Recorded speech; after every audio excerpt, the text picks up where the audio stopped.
okulonda kujja kubeera ennaku 28 omw'omusanvu mwaka guno mu byalo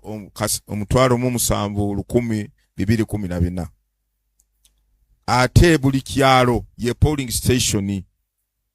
okulonda kuno kw'ebyalo ekyalo ye constituency ate ye polling station okulonda kuno kugenda kubeera mu byalo kutandike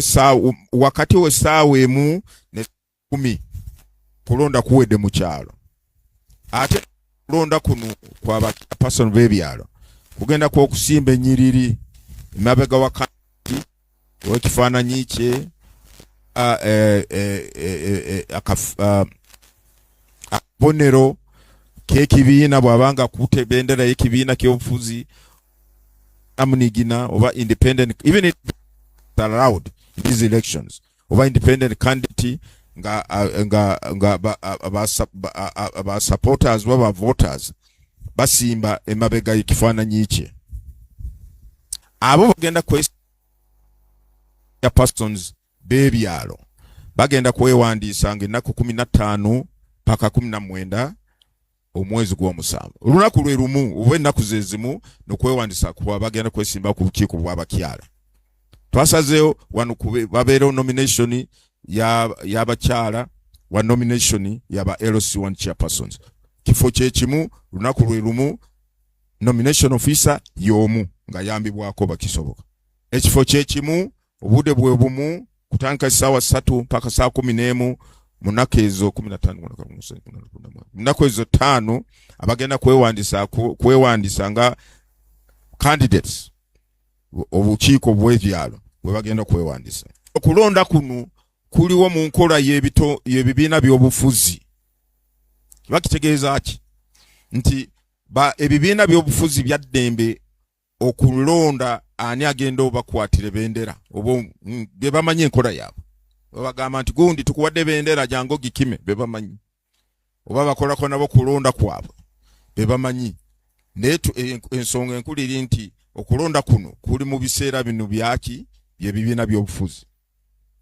nekyo tugamba nti ebibiina by'obufuzi mutandike enkola yammwe nteekateeka yammwe y'okusunsulamu ani agenda kukwata bendera mpapula zino za foomu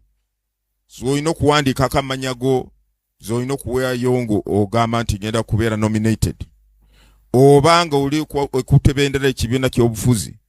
nga ekibiina ky'obufuzi kitaddeko stamp nga kikakasa nti gwe omuntu gwe bakwasiza bendera ogenda kukikola kigenda kubeerawo okutandika ennaku 9 paka ennaku 14 mugende mukime foomu zino nomination forms munaawandiika biki byetaagisa okulaga ku lunaku ku lwa nomination myaka 18 n'ogenda mu maaso oba waggulu ate olina okubeera mutuuze mu kyalo ekyo kyogenda kwesimbamu ate olina okubeera nti oli registered mu register y'ekyalo kankiddemu bw'oteewandiise mu register y'ekyalo ng'olaga nti oli redde oba mwetegefu okubeera memba wa council y'ekyalo tojanga candidate ng'omanyi ti weewandiisa tojja kukkirizibwa kwesimba nga candidate ebyobuyigirize temufaayo jadde oyina oba oyina batoyina bwejangu ebyobuyigirize tibyetaagisa ate teri kusasula nomination fees zonna yogenda ku kifo kya personal C1 bya nomination fees tebiriiwo bwebiyigirize tebuliiwo nomination fees teziriiwo ate bw'obanga omanyi oli mutuuze mu kyalo ky'egindi naye wano mu kyalo kino kiriraanye olinayo bizinesi ssebo nyabo tebagambye tiwookolera bizinesi bagambye wobeera mutuuze oli mutuuze wa usulawa tugenda kufulumya kituyita guidelines oba biki ebyolina ogoberera oba okutuukiriza ng'ogenda kwewandiisa oba ogenda kubeera candidate tugenda bifulumya tubiyita guidelines nga bwe tutera okukola buli lunaku era tugenda bifulumya mu mpapula z'amawulire nga tuyambisa media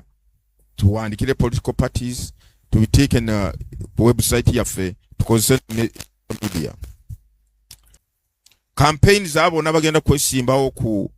chairperson mu byalo. Zijja kumala ennaku 8 nga zitandika ennaku 2 nga zikomeekerezeddwa ennaku 27 omwezi gw'omusanvu. Ankidde mu campaign z'ebyalo, chairperson w'ekyalo w'ebyalo 2 gw'omusanvu mpaka 27 gw'omusanvu. Nti campaign zijja kukolebwa kuva saa 1 kumakya mpaka saa 12 za lwegulo. Nti campaign zo kwesimba mu kyalo ki zikolere mu kyalo ekyo, togenda mu B ate. Togenda mu B. Kubanga abalonzi bo mu B tebagenda kukubira kabululu mu kyalo